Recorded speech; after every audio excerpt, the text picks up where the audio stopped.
So, as promised, I'm going to bring you guys some neat content today. Now, I want to do some unboxing and some haul videos for my channel, but the question is, how do I do those videos and make them unique at the same time? Well, in front of me right now are two boxes of Golden Age books that I picked up recently, and I'm going to do a haul video on these. And I think you guys will agree that what's inside of these boxes is pure dynamite. Just how much, you may ask? Well, let's take a look inside and try.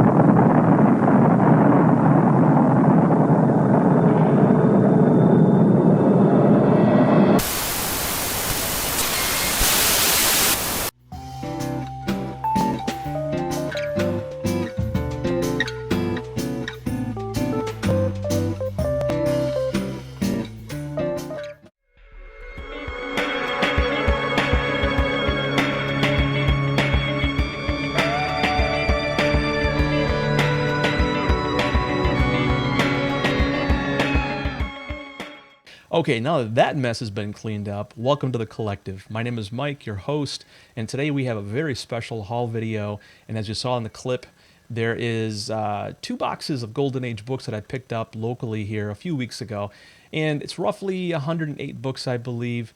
The one unique thing about this collection is most of these books, I guarantee, majority of you have never seen before, in the wild, that is.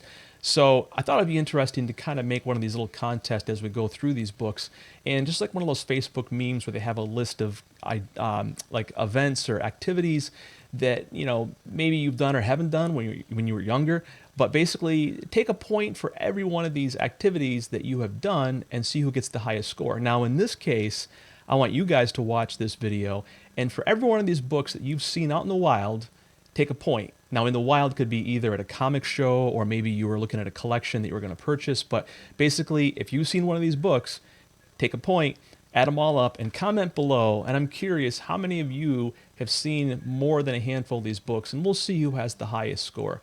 So I'm going to go through a video clip or two. I'm going to shrink myself down into the lower corner here, and I'll provide some commentary here. But this is basically a video of the books in this collection, and we'll flip through them, and I'll provide a little bit of guidance along the way. So we're going to start out with some Alan Ladd adventures. These are all Golden Age. Most of these are early 40s books. Some are late 40s. I'm going to pause right here on this book for just a minute. Amazing Mystery Funnies. This is a Centaur comic. This particular issue right here is from 1939. So some of these books in this collection go back to 39. And we'll resume here, looking at some big shots. Most of these books, by the way, are not high dollar books, but you rarely see many of these out there in the wild, as I said. So go through a few more. Some blue bolts. Condition-wise, most of these books are mid-grade. There wasn't many low-grade books in here. A couple real stunning high-grade books. I'll point them out as we get to them. A lot of blue bolts.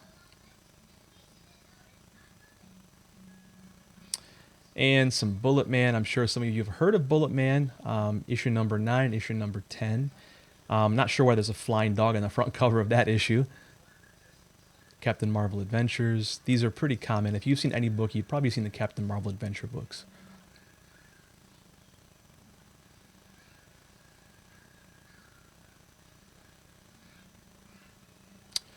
Interesting cover. I'm not quite sure what Captain Marvel Jr. is doing, straddling that key, but hey, it was the 40s.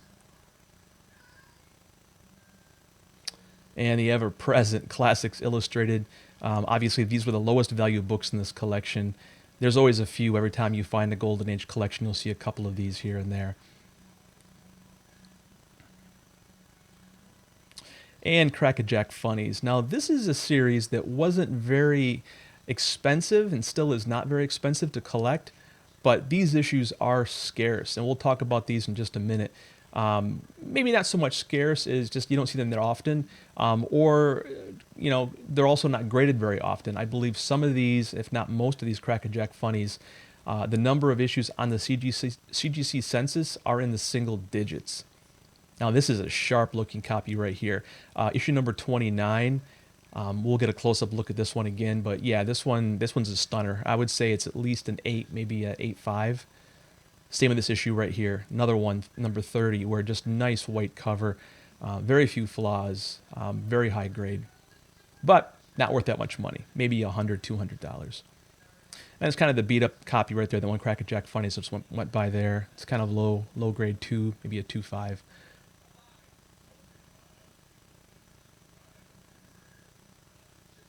couple of crack comics, feature comics featuring the Doll Man, fight comics. I'm sure some of you have heard of fight comics. Fighting Yank. Nice Schomburg cover, by the way. And then several Green Hornets. That's a nice looking cover right there. I love these kind of almost a pre-code horror type cover. A nice big skull on that one.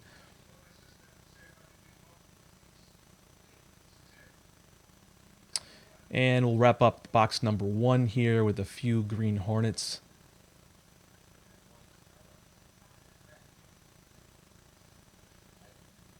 Okay, and one last Green Hornet. Okay, on to box number 2. And Headline Comics. We'll talk about that one later. Really nice heroic comics, just beautiful covers.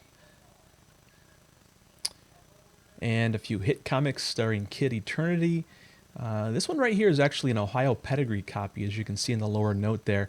These had a little date stamp, or not a date stamp, but a handwritten date arrival number on there. Another one's right here. You see that C upper right corner there coming up right there with the 1226. Ohio pedigree copies had those little numbers written on the front covers. Some Lone Ranger and Jungle Comics. The Maltese Falcon. Some Marvel Family comics here. Plenty of Captain Marvel comics in this collection. Of course, Mary Marvel.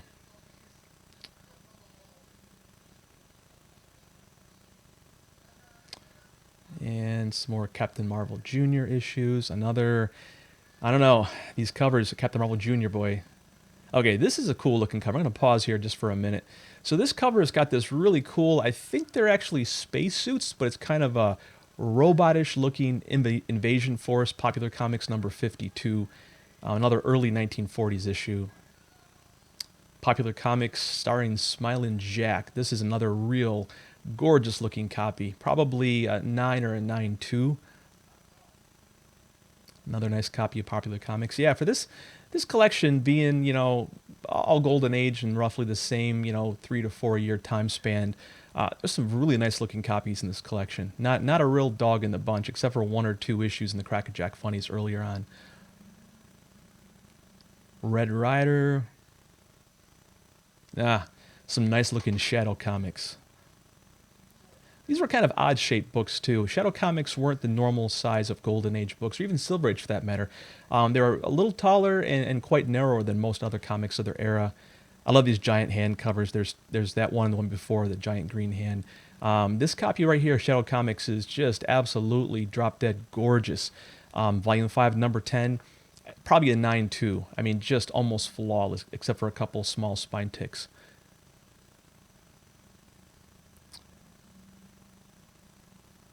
Nice cover of Smash Comics number 50. Love all the skull motifs on these covers. Affordable, but really cool covers. A few more issues of Smash Comics. A run of Target. And we're coming up here on the end.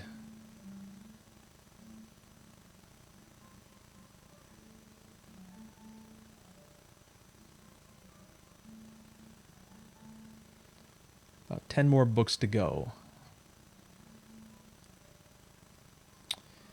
So here's a couple of interesting comics. Tom Mix. We'll come back to these later and talk about them for just a moment, but they were actually premium giveaways. They were not books you could buy off the rack. So those were actually ones where you had to send in some kind of proof of purchase or a giveaway to Ralston Purina, and you get those comics for free in the mail.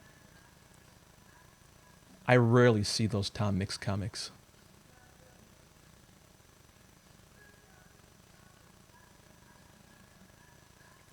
And wrapping it up here with a couple of Mary Marvel WoW comics. And there's a strange book here. It was a Mad Special. The reason why this was in the box was because I found out there was a reprint of an early Mad Magazine comic that was inside of that Mad Magazine magazine. So I think it was issue number 3 of the original Mad Magazine run. So that's it for the preview clip. Let's go on and take a close-up look at some of the books. And the next book I want to take a look at here is Crackerjack Funnies number 27. This one is probably about a 7, maybe a 7.5. There's just a few little spine stress marks on it. Real nice looking copy. Again, the CGC Census has 5 copies of this book. So there's literally 5 graded copies out there in the market. The highest one being a 7.0. So this copy, again, could be the best known copy if I were to send it in to be graded. Next book I'm going to take a look at here is going forward a few books. Is going to be the Green Hornet number 29. This is a beautiful cover here. I love this green skull cover in the background. Really pops. Again, not a very expensive book. Like most of these books, this is probably valued at $150 to $200 because of the cover art. But very affordable book, but not a book you see very often. And the next book I want to talk about is Green Hornet Comics number 37. Not much special about this comic, but I think Green Hornet was very forward-thinking for his time because, as you can see, he wore a mask. Now, this was 1944, 1945, but he was wearing a mask long before the pandemic ever hit. Nice copy of the book, white cover. Probably I would give it about an 8 to an 8.5. Very affordable book, though. These books were never that expensive, so just a great book all around. And here's another book I wanted to make a few comments on. Headline Comics. This comic may not stand out too much when you first look at it. It looks sort of like a Boy Scout type book or a Boy's Life magazine. It says here the tagline, "For the American Boy." This copy is in decent shape. There's a little bit of spine split, probably about a VG to a VG fine. Nothing very special about this, but this particular title had a really, really cool issue. So if you go back to issue number 8, and I'll put an image here in this video, it's not a copy that was in this collection, but issue number 8 had this really, really cool sort of a genie in the lamp Hitler cover to it. Very similar looking blue background, but not a copy that was in this collection, unfortunately. I had this one instead, but I wish I had that Hitler cover. That cover is worth a lot of money compared to this issue. And here's another issue I wanted to talk about just for a brief moment. So this is actually a Schomburg cover. Alex Schomburg did a couple of issues, a couple of covers, I should say, for the issue of Fighting Yank. And this is one of his old classic Fighting Yank covers. Again, very affordable Golden Age issues. And the next issue I wanted to talk about here for just a moment was Popular Comics number 52. It had this really cool looking invading robots, spaceman. I'm not quite sure what they are, look kind of like people in spacesuits, but just a cool vintage cover. I believe this issue was from 1940. I could be wrong, but a nice affordable Golden Age book with this really cool looking sci-fi looking space cover. You can't miss with this kind of a comic. And here's that Popular Comics number 73 I talked about earlier. Just a stunning looking copy. There was so much gloss in this particular issue. Really not much wrong with it at first glance. But if you look down on that lower right-hand corner, there's kind of an off-color, kind of a brownish-looking green area. That was unfortunate, was water damage. If not for that water damage, I would have given this book an easy 9.0, if not a 9.2. And for a comic that came out in 1940, 1941, that's just amazing. And here's something cool I thought was kind of interesting. Inside of one of the issues of Red Ryder Comics was this ad for Easter. So this is the old school looking Milky Way, the Mars Candy Bar Company, Milky Way ad for Easter. I think this was around 1948. I just thought it was pretty cool, pretty nostalgic. These two little kids here, they reminded me of those Silly Putty kids, if you know what I'm talking about, from the Silly Putty ads back in the 50s and the 60s. But just a really nice looking, vintage, retro-ish looking ad for Easter back in the 1940s. And here's a close-up of that Shadow Comics, volume number 5, issue number 10. This one was just drop dead gorgeous. I mean, just so much gloss. There was just the slightest bit of indentation, like something heavy was laid on top of the cover. You can see in the kind of middle of the Shadow's body, right on his cape across his chest. But just this one, it looked flawless at first glance. Looking at it closely, I would probably give this a 9.2, maybe a 9.4 on a good day. I can see one little spine tick. But this is, again, another beautiful looking copy out of this collection. And here's that Smash Comics number 50. Interesting, the juxtaposition of the smiling characters with a skull in the background, missing some teeth. I don't know, I don't get it. But just a cool cover. And if you like skull covers and pre-code cover comics, this is just a cool looking book. Not too too graphic or too gory by any standards, but just I thought it was interesting, and this is kind of stuff that I always like to collect, is these skull cover comics. And we'll show one more pair of comics before we wrap this up, and these are the Tom Mix comics. So as I mentioned earlier, these were actually giveaways. So Ralston Purina gave these away, and I believe you had to send in some sort of premium box tops or some kind of product barcodes or whatever they had at the time to redeem for these comics. So these weren't books that you would normally buy. I'm not sure how many you would see out there in the marketplace because they were giveaways or premiums. And both these covers are pretty cool covers. As you can see in the back cover here, I'll show you the back cover too. The mailing label was on the back of the issue, so this was looks like an F. Ryder, who was the person who actually received these.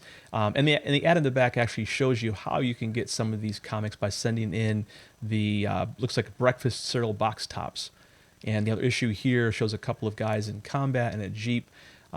Issue number 11. Just some cool stuff. Obviously stuff you would see that often, especially being Golden Age premium giveaways. And there it is, the Golden Age haul video. I hope you guys enjoyed it, and I hope some of you guys scored some double-digit counts there on the books that you've seen out in the wild or in some convention boxes. I know I myself have seen maybe about 15 of these books before out there in collections, if not at conventions. But overall, a very scarce number of books in this collection. As I mentioned earlier, many of these rate, below 10 copies on the census. So not some books you would see any day or any place at a show. Hope again you enjoyed this. In the future, I'll be doing some unboxing videos with Luther Manning, so check out his channel. Coming up, we have a couple of unboxings to do over there. And then I have some more very special content to share with you guys. Again, stuff like this, unique content you're not going to see anywhere else, and some really, really interesting videos I'm going to share with you guys. Probably the next video I'm going to do, we're going to talk about a $1 million pedigree collection. And we're going to talk about 2 pedigree collections worth multiple millions of dollars. So stay tuned, subscribe, keep watching, and we'll see you guys soon. Bye-bye.